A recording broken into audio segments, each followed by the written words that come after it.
Hello बच्चों, कैसे हैं आप सब। बच्चों, आज हम इस वीडियो में रीड करने वाले हैं class 6 NCERT English book Honey शक्ल से chapter number 10 and chapters name is the banyan tree, यानी कि बरगद का पेड़। ठीक है, इस चैप्टर का एक बार वर्ड मीनिंग देख लेते हैं।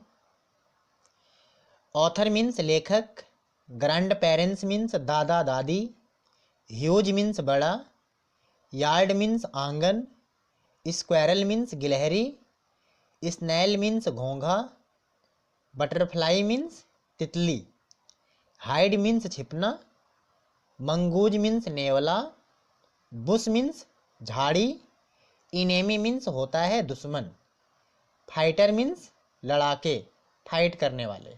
ठीक है, स्विफ्ट मीन्स फुर्तीला, क्लेवर मीन्स चालाक, रैज मीन्स उठाना या उठना, हुड मीन्स फन, यानी कि सांप का फन। ठीक है, वैन मीन्स बेकार, बाइट मीन्स काटना या डसना, ड्रैग मीन्स घसीटना, स्ट्रगल मीन्स संघर्ष करना, टायर मीन्स थकना, कोइल, कोइल मीन्स कुंडली मारना। ठीक है, यानी कि सांप बैठते हैं ना कुंडली मारकर, ठीक है, तो उसको कोइल बोलते हैं, राइट। एंड सक्सेस मीन्स होता है सफलता या सफल होना। ठीक है, तो बच्चों इस वीडियो में हम इस चैप्टर का समरी रीड करेंगे। ठीक है, तो अब इस चैप्टर को स्टार्ट करते हैं। बच्चों, आपने बरगद का पेड़ देखा होगा। यह कहानी एक घटना के ऊपर है, एक घटना पर आधारित है जिसे लेखक बरगद के पेड़ के ऊपर बैठकर देखता है। ठीक है, तो अब चैप्टर का समरी स्टार्ट करते हैं। The author was living in his grandparents' house in Dehradun. There was a huge banyan tree in the yard. The tree was home to squirrels, snails, and butterflies. The author also made a platform on it for hiding and reading. ठीक है, यानी कि लेखक देहरादून में अपने दादा दादी के घर पर रहता था। आंगन में एक बड़ा बरगद का पेड़ था।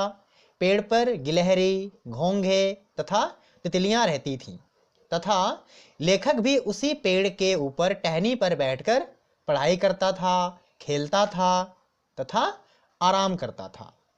Okay, next. His first friend was a small squirrel.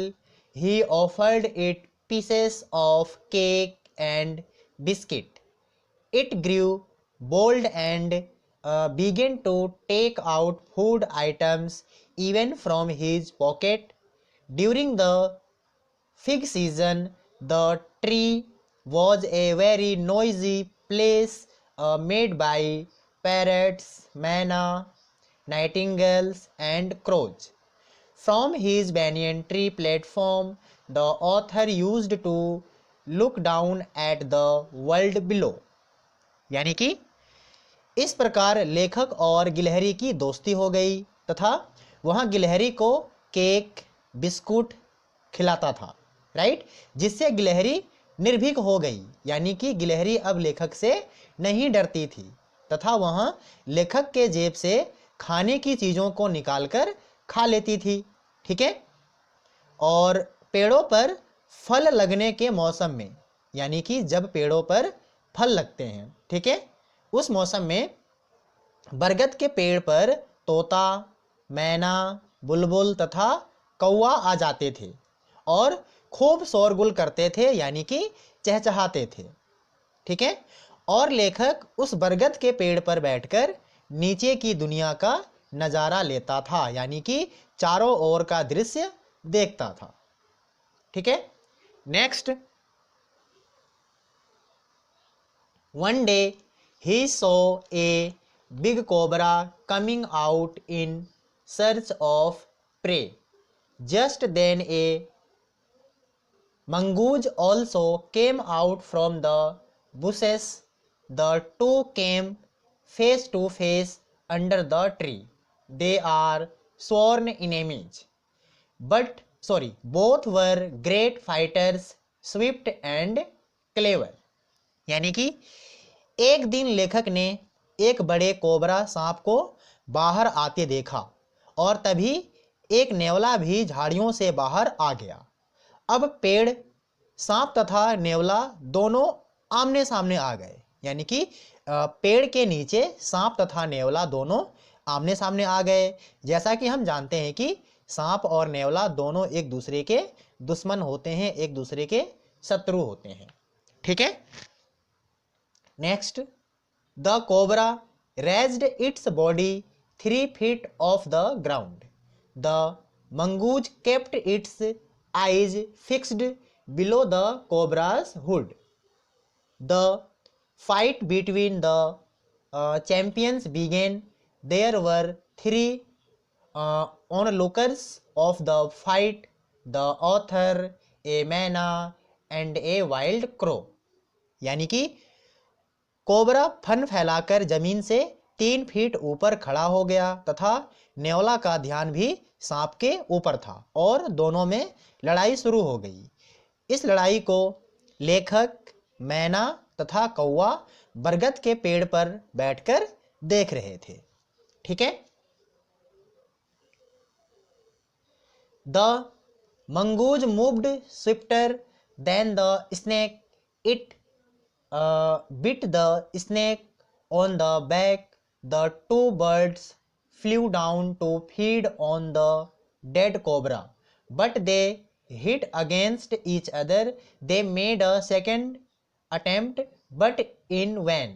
In the third attempt, the crow was bitten by the snake and it fell dead. मैना kept sitting on the cactus plant. यानी कि नेवला सांप से अधिक फुर्तीला था तथा उसने सांप के पीठ पर काट लिया।